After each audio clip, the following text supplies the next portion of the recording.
Since the Stonewall riots in the late 60s and early 70s, one of the main goals of the LGBT community is to fight for sexual liberation, representation, and acceptance in society. However, today, the community as we know it is full of toxic masculinity, racism, and body shaming. Phrases like no fats, no femmes, no Asians are becoming all too normal on gay dating sites like GayCupid, Grindr, and Scruff.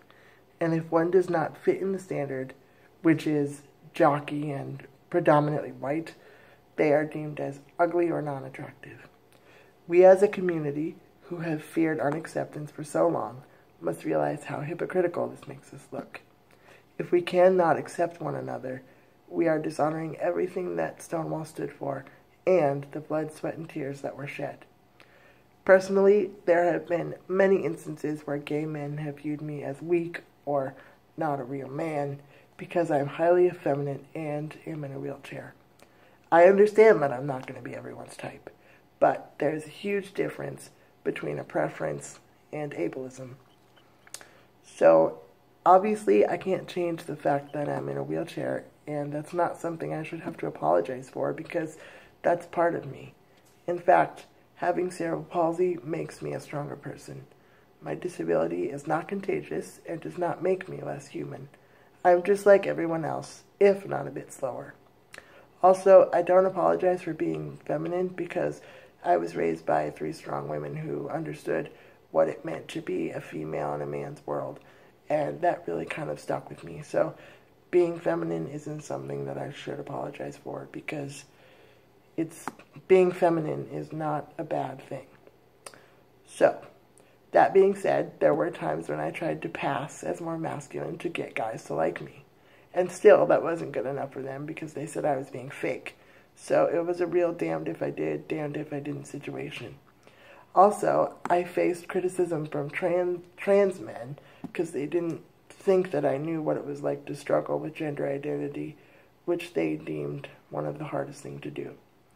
But if they actually took time to get to know me, they would know that I've also struggled with gender identity and the fact that I am gender fluid, but that's kind of a complicated subject that I won't get into right now.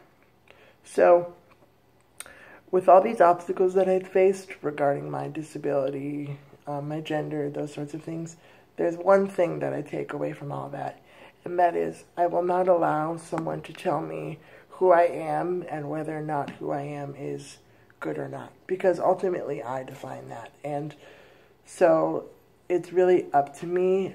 And also another thing that I took away is that I am the one who gets to decide how I express my masculine and feminine side, and I also deserve a partner that supports me in that decision.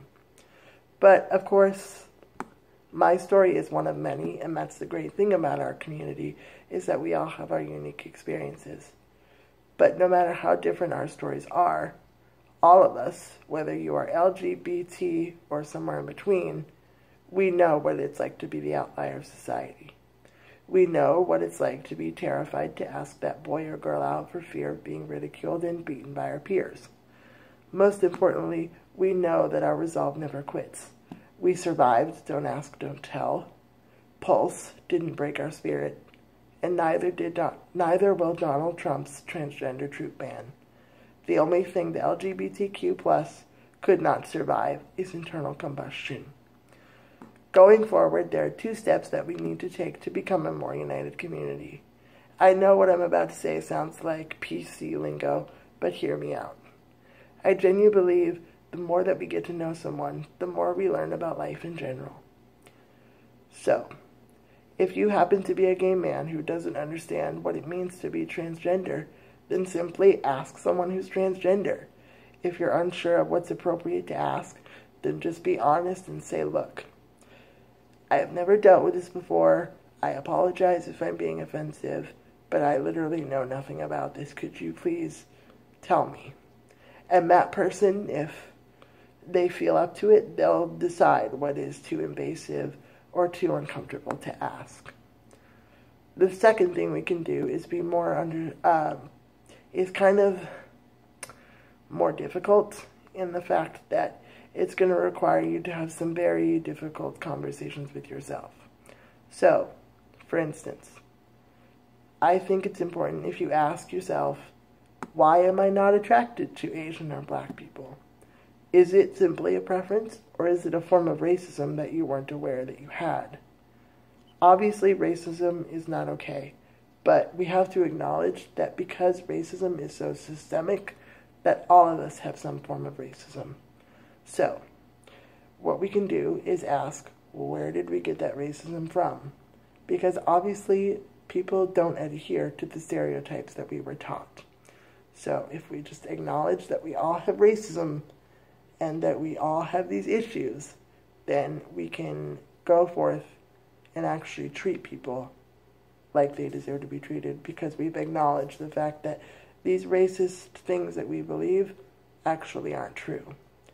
Obviously, this is easier said than done, but if we address our biases and quit shaming our LGBT brothers and sisters, we will be more united in our fight for equality, and Stonewall will have meant something. Thanks.